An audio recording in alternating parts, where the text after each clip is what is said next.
Bismillahirrahmanirrahim. Assalamualaikum warahmatullahi wabarakatuh.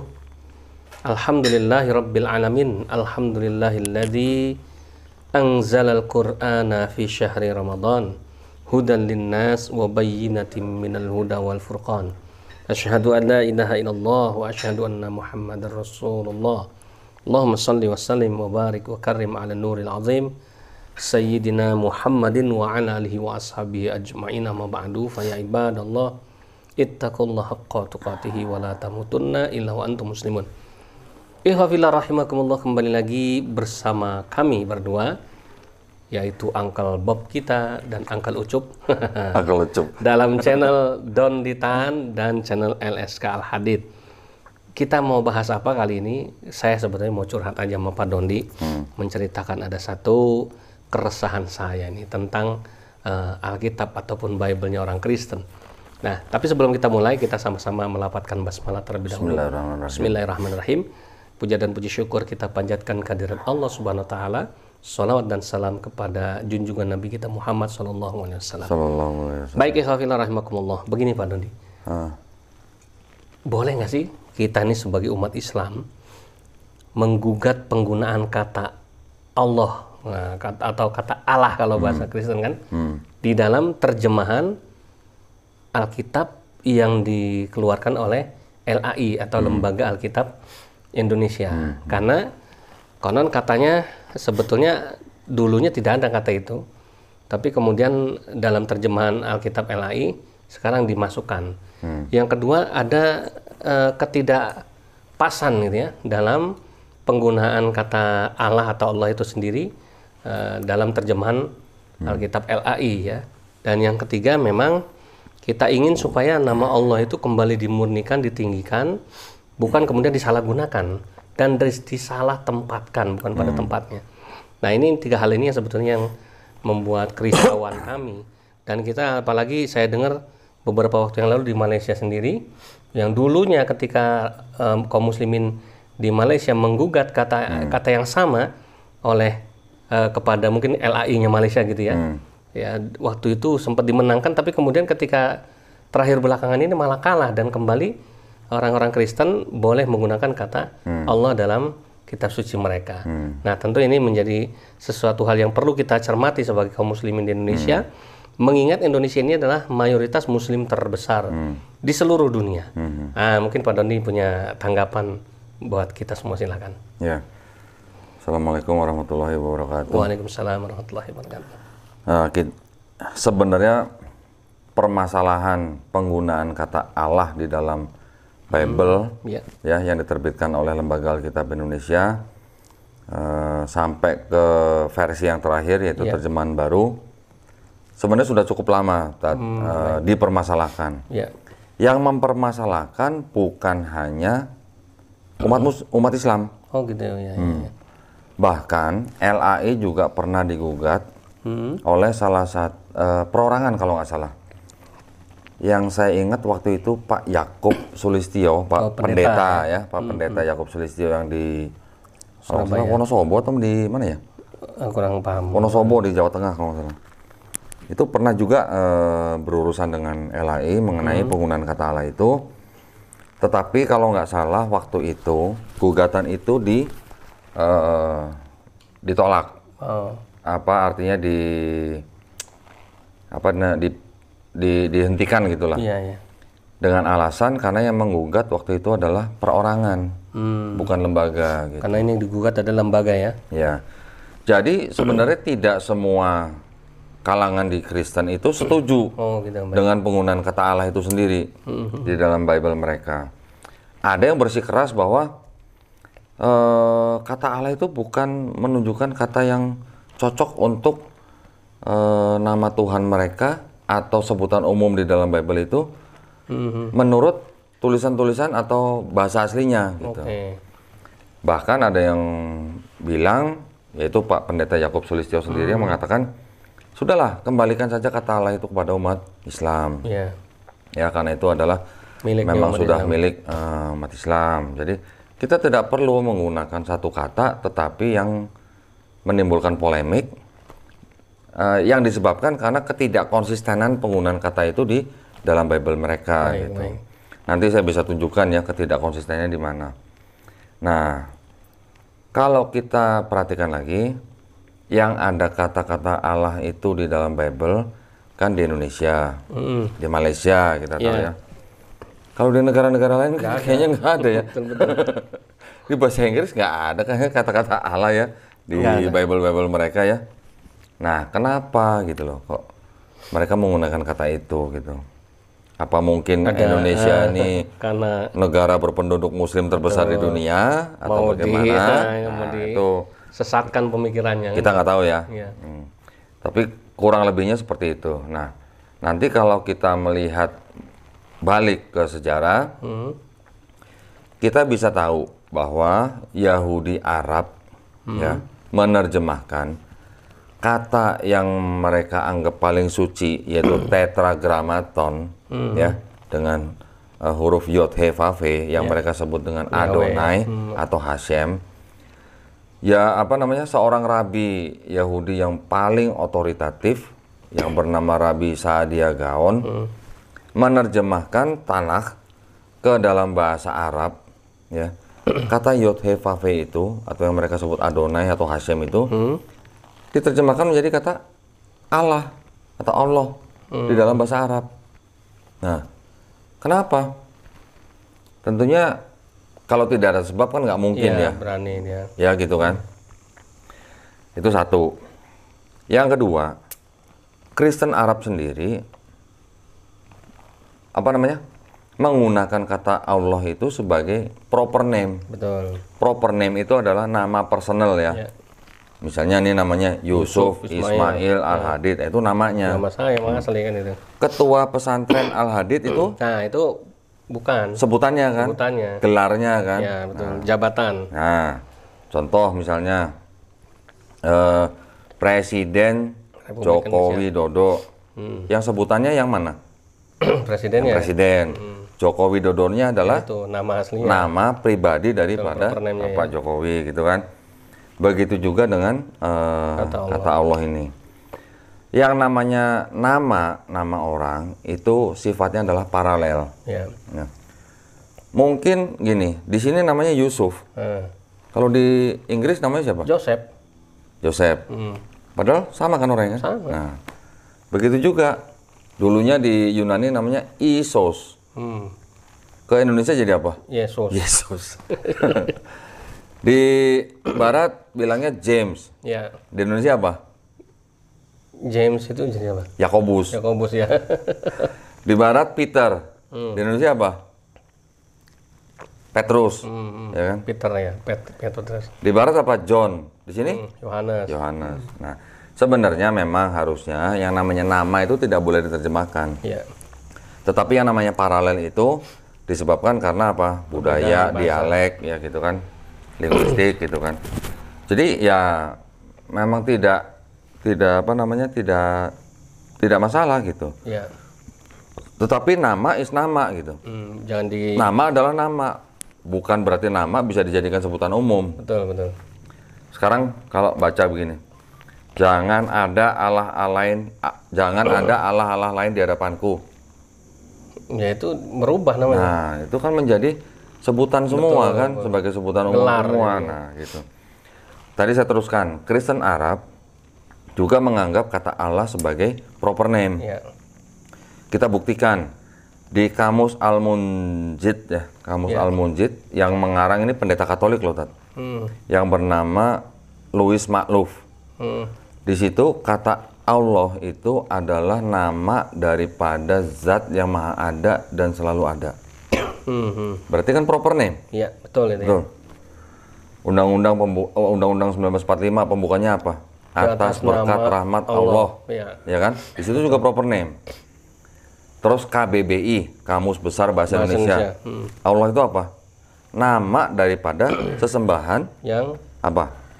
Disembah oleh umat Islam. Nama Tuhan dalam bahasa Arab. Nama Tuhan, berarti kan proper name. Iya. Nah, tetapi di dalam Bible, penggunaan kata Allah itu kadang menjadi proper name, kadang menjadi sebutan umum. Nah, itu dia bahayanya. Nah, Nanti saya bisa tunjukkan ayat-ayat mana yang mereka gunakan kata Allah itu sebagai proper name dan kata-kata mana yang digunakan sebagai sebutan umum. Sementara gitu, nanti saya cari ininya, referensinya. Nah, jadi ikhwah fillah ini menarik. Tanpa disadari oleh umat Islam, kita sering baca kalau orang Kristen baca Alkitab, kemudian kita baca, ya jangan dibaca kata Allah, itu Allah. Kalau di Kristen itu Allah, kalau kita Allah. Seolah-olah bahasa ini ada berbeda, padahal itu adalah milik kita umat Islam. Ya, bukan milik mereka, itu adalah dari bahasa Arab. Ya kan, sementara bahasa asli dari Alkitab itu adalah bahasa Ibrani dan bahasa Yunani. Ya, sehingga ini menjadi satu hal yang perlu kita kembalikan lagi kepada siapa pemilik sebenarnya dari kata Allah ini. Ya. Nah, itulah sebabnya makanya tadi saya tanya Pak Dondi, ya sebetulnya bisa nggak sih kita menggugat ya kata Allah yang dipakai sama LAI supaya mereka menghapuskan kata Allah itu ya dan mengembalikan sesuai dengan sesembahan mereka kan begitu. Sesuai dengan Tuhan mereka, pakai aja ya Tuhan ente sendiri.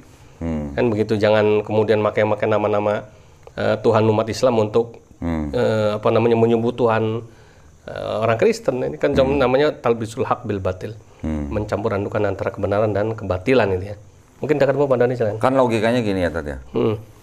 Kalau memang LAI menggunakan kata Allah itu sebagian menjadi proper name, sebagian menjadi sebutan, logikanya terjemahan-terjemahan yang bahasa Inggris, bahasa lain-lain di seluruh dunia juga harusnya ada dong. Sama dong, betul. Harusnya kan? Ya karena paralel kan. Tapi nggak ada. Nah, kalau kita perhatikan, kan tadi saya sempat menyebutkan nama itu disebut dengan istilah tetragrammaton. Ya.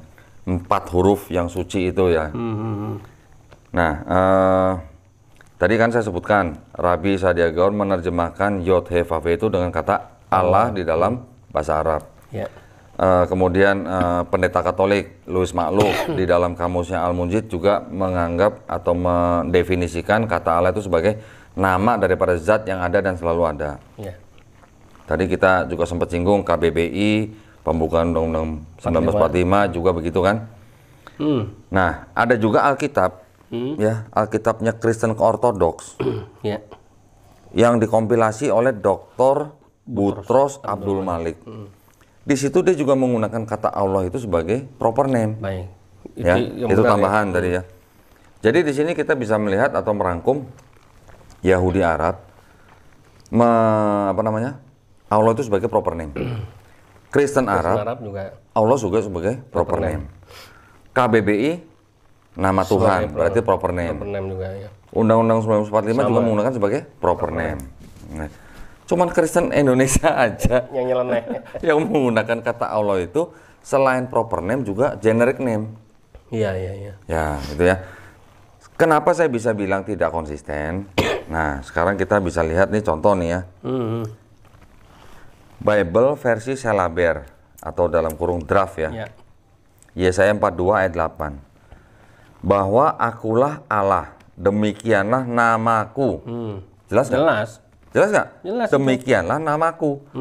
Maka tiada aku mau menyerahkan kemuliaanku kepada yang lain atau kepujianku kepada patung yang terukir. Jelas nggak? Jelas. Allah demikianlah namaku. Berarti zat itu namanya adalah Allah. LAI di versi terjemahan baru ayat yang sama Yesaya 42 ayat 8 tulisnya apa? Aku ini Tuhan, itulah namaku. Tuhan kok nama gimana ceritanya? Ya kan? Tuhan ya bukan nama. Ini huruf besar semua. Kenapa huruf besar semua? Karena ini diterjemahkan dari tadi yang 4 huruf itu, yang tetragrammaton. Di setiap kata itu, 4 huruf itu, selalu diterjemahkan dengan kata Tuhan huruf besar semua. Ya, dianggapnya sebagai proper name. Ya, contohnya adalah ini. Ini aja udah ada perbedaan kan? Antara Allah demikianlah namaku, Tuhan itulah namaku. Ada gitu nama Tuhan itu. Nah, ada ini ya, cuman di terjemahan baru aja. Itulah namaku. Presiden itulah namaku gitu ya. Padahal namanya Pak Jokowi kan gitu. Itu ya. Sebenarnya kan hal-hal sebenarnya kan sebenarnya simple. Ya. Betul, betul. Masyarakat zaman sekarang mungkin udah mudah. Seharusnya bisa memahami dengan baik.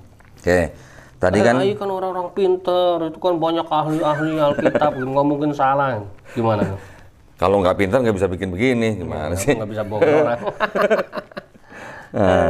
Tadi kan saya bilang mau saya kasih itu ya apa namanya referensi di mana LAI menggunakan kata Allah itu sebagai proper name. Iya, iya. Ya. Nah, para pemirsa nanti boleh cek di apa namanya di Bible-nya. Amos, ini saya paling ingat nih, Amos pasal 3 ayat 7 dan 8. Di situ juga ada kata-kata Adonai Yod-Heh-Vaveh. Baik. Kalau kata Adonai, biasanya LAI akan menerjemahkan dengan kata Tuhan, yang besar huruf T-nya aja. Yang lain kecil. Ya. Tadi kan kita sudah tahu kan bahwa setiap kata Yod-Heh-Vaveh diterjemahkan dengan kata Tuhan huruf besar semua. Baik. Tetapi di Amos 3 ayat 7 dan 8 itu 4 huruf tadi Yod-Heh-Vaveh diterjemahkan dengan kata apa? Allah huruf besar semua. Ada yang beralasan atau yang menanggapi bahwa kalau di depannya sudah ada kata Adonai, 4 huruf Yod-Heh-Vaveh itu akan berubah menjadi Elohim. Oh gitu. Makanya karena depannya ada Adonai diterjemahkan menjadi Tuhan huruf besar T-nya, Elohimnya diterjemahkan dengan kata Allah huruf besar semua gitu. Itu ada yang menanggapi seperti itu. Ya, tetapi apakah konsisten kalau begitu? Berarti di situ menunjukkan bahwa kata Allah adalah proper name karena di depannya ada Tuhan. Ya kan? Tetapi di lain-lain tempat seperti yang tadi kita lihat, Tuhan itulah namaku. Udah nggak sesuai begitu lagi. Ya kan? Iya. Jadi ada yang menempatkan sebagai proper name, ada yang menempatkan sebagai generic name. Betul. Artinya kan apa? Tidak konsisten kan? Iya, kontradiktif ya. Itu loh. Iya. Jadi maksud kita gini. Kalau mau pakai, pakailah sesuai dengan fungsinya. Betul. Dan seperti yang tadi ya, Yahudi Arab, Kristen Arab, kita nggak ada masalah. Iya. Betul. Kristen Arab dengan Muslim tidak ada masalah.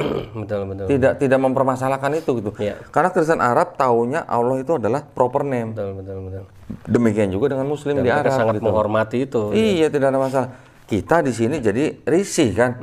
Jangan ada Allah lain di hadapanku. Nah loh. Makanya. Ada berapa Allah itu emangnya? Aduh. Kalau mau tulisnya ilah, nah itu masih boleh. mungkin masih benar. Betul. Itu masih betul. Jangan ada ilah-ilah lain di hadapanku. Itu betul. Artinya bisa sesembahan. Nah, kalau jangan ada Allah lain kan jadi repot. Padahal Allah udah jelas proper name ya. Nah, gitu. Waduh, iya ini pemirsa ini permasalahan yang kalau bahasa orang Jawa tuh coto welo-welo ini ya. Apa? Ceto welo-welo. Udah jelas banget sebetulnya. Seharusnya sudah bisa dipahami ya. Makanya oke lah kalau Pendeta Yakub Sulistyo gagal karena sebagai pribadi, berarti kita harus dukung beliau nih sebenarnya. Iya. Nah, cuman gini ya. Jadi insya Allah nanti kita akan lakukan sebuah upaya untuk mengumpulkan nih pihak mana aja sih yang tidak setuju dengan penggunaan termasuk kata Allah dari orang Kristen sendiri. Termasuk dari kalangan mereka, termasuk juga dengan kalangan-kalangan lain yang mungkin kita nanti bisa identifikasi gitu ya, yang setuju dengan kita. Barulah nanti kita melakukan upaya hukum gitu. Baik. Entah itu mungkin nanti membuat aliansi baru dengan nama untuk ini ya, maju ya. Nah, tadi yang penggunaan kata Yod-Heh-Vaveh diterjemahkan dengan kata Allah huruf besar semua itu ada 290 ayat di dalam Bible. Waduh. Nggak sedikit loh. Ya, kurang banyak. Lah ya bukan masalah kurang banyak nggak banyak. Artinya tidak sedikit loh. Ya, berarti di dalam satu Bible itu mereka cukup banyak menggunakan kata Allah sebagai proper name. Dengan salah penempatan. Nah, tetapi banyak juga yang digunakan sebagai generic name atau sebutan umum gitu loh. Makanya seperti yang kita pernah bilang di kajian kita sebelumnya. Orang Kristen kalau ditanya bedanya Tuhan sama Allah itu apa? Bingung ya. Bingung. Ya sama, nggak ada bedanya kan. Nah kalau sama Tuhannya ngapain ada dibedain gitu loh. Jawabannya kan jadi karena bingung, Tuhannya Allah ya Tuhan kan. Nah itu. Yesus itu Tuhan, Bapa itu Yesus ya udah begitulah. Baik ya, Yohafilah yang dimuliakan oleh Allah Subhanahu Wa Taala, ini semakin menarik sehingga perlu kita cermati lagi ya. Dan kajian kita memang dibatasi oleh waktu sehingga kita tidak bisa maksimal untuk membahas secara tuntas, tapi paling tidak ini memberikan rangsangan berpikir logis yang masuk akal ya, supaya kita tahu bahwa ternyata selama ini ya nama Allah itu disalahgunakan gitu ya di dalam kitab suci orang Kristen, yang semestinya itu bukan hak mereka, itu adalah hak kita sebagai umat Islam gitu ya. Nih contoh gampang ya, kalau mereka juga menganggap kata Allah itu sebagai sebutan umum ya. Kenapa sila pertama Pancasila ketuhanan yang Maha Esa, bukan kealahan yang Maha Esa? Ganti gitu ya. Coba. Iya betul. Masuk akal nggak? Iya. Nah. Karena Tuhan itu adalah generic name, iya, kan begitu. Sebutan. Orang Kristen Tuhannya sendiri, orang Islam, Hindu, Buddha, betul. Itu yang benar. Nah, benar nggak? Iya. Kalau memang mereka menggunakan Allah itu sebagai generic name, ya Pak, ganti aja. Kenapa nggak kealahan yang Maha Esa gitu? Aduh, Mas. Kan gampang sebenarnya, kan simpel. Betul, betul. Makanya tadi ada indikasi memang ini kesengajaan ya untuk mengelabui umat Islam mungkin ya, sehingga umat Islam itu akan terperdaya, kemudian tertarik ya membuka Alkitab, baca dia, kemudian akhirnya dia murtad gitu ya. Atau mungkin juga memang karena ya mohon maaf ya ketidakmampuan LAI dalam menerjemahkan kitab sucinya. Nah, tapi dengan kasus yang tadi saya sebutkan, versi Selaber ya, menulisnya Allah demikianlah namaku. Versi terjemahan baru Tuhan itulah namaku. Itu kan ada perbedaan kan? Iya, iya. Kalau saya ngeliatnya kok begini ya. Jadi LA ini seperti kayak tukang cetak doang. Iya. Betul, betul. Yang penting nyetak sebanyak-banyaknya. Jualan gitu kan. Jualan. Tidak peduli yang satu ini proper name, yang satu ini generic name gitu. Sepertinya kok begitu ya. Dan belum tahu dia. Nah, tapi dulu udah pernah digugat. Nah, ya, ngotot makanya bahwa itu benar menurut mereka gitu loh. Kan lucu kan jadi. Padahal yang Selaber itu juga terbitan LAI juga. Sama ya. Sama-sama diterbitkan oleh LAI. Cuma beda tahunnya. Yang versi ini generic name, yang versi ini proper name. Proper name. Bingung kan? Ya, ya. Semuanya bikin bingung ya. Ruwet. Kasihan deh loh gitu. Nah, tapi kita juga harus bijak ya. Maksudnya kita bijaknya, kita juga harus menempuh istilahnya upaya dengan jalur yang sesuai. Betul, ya, sesuai aturan ya. Nah, kalau dulu kita sudah tahu ada pengalaman bahwa LAI gugatannya ditutup atau ditolak oleh pengadilan karena yang menggugat perorangan. Nah, kita harus memakai itu, menggunakan itu sebagai pelajaran gitu. Betul, betul, betul. Baik ya. Baik, itu ikhwafillah, mudah-mudahan bermanfaat dan memberikan wawasan baru buat kita. Sekali lagi ingat, memang kajian-kajian di channel Donditan dan di channel LSK ini beda dari yang lain. Kita akan membahas hal-hal yang tidak dibahas oleh para kristolog yang lain. Ya, sehingga memberikan tambahan. Ya, selain belajar dengan para kristolog yang lain, nonton YouTube dari para YouTuber kristolog yang lain. Nah, yang berbeda adalah di channel Donditan dan LSK Al-Hadid ya. Baik, demikian yang bisa kita sampaikan, mohon maaf lahir batin ya, dan kita sama-sama ucapkan terima kasih kepada Uncle Bob kita yang sudah berbagi ilmunya, mudah-mudahan menjadi amal jariah buat beliau. Mari kita tutup dan baca doa penutup majelis. Subhanakallahumma wa bihamdika asyhadu an la ilaha illa anta astaghfiruka wa atubu ilaik. Billahi taufiq wal hidayah. Wassalamualaikum warahmatullahi wabarakatuh. Waalaikumsalam warahmatullahi wabarakatuh.